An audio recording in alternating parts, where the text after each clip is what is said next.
This is Munchkin Harry Potter Deluxe, a game of magic, mystery, and adventure in the wizarding world for 3 to 6 players.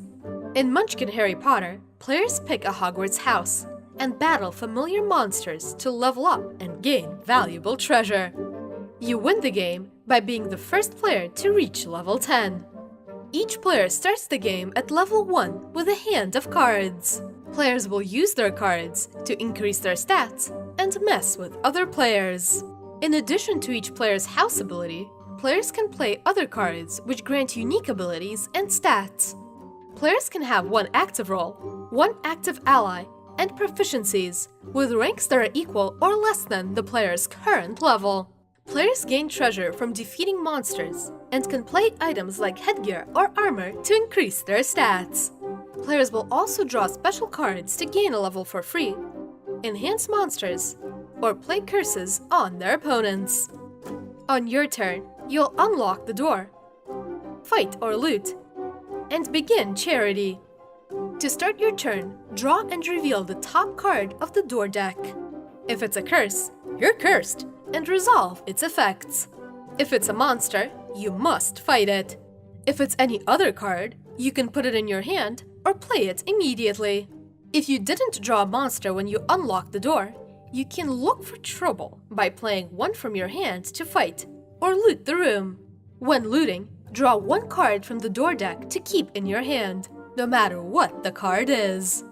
To fight, your combat strength must exceed the monster's. Your combat strength is equal to your current level, plus any bonuses or penalties from your proficiencies, roll abilities, items, allies, and curses. At any time during combat, you or another player can play a one-shot card to affect either you or the monster.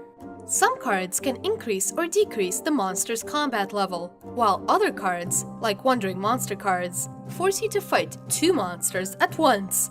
To win against multiple monsters, your combat strength must exceed the combined strength of both monsters. If you kill the monster, go up 1 level per monster you killed, or more levels if the card says so. Then, draw treasure cards face down equal to the number of treasures listed, and discard all cards played during combat. If you can't kill the monster, you can run away, or ask 1 player to help you, adding their combat strength to yours.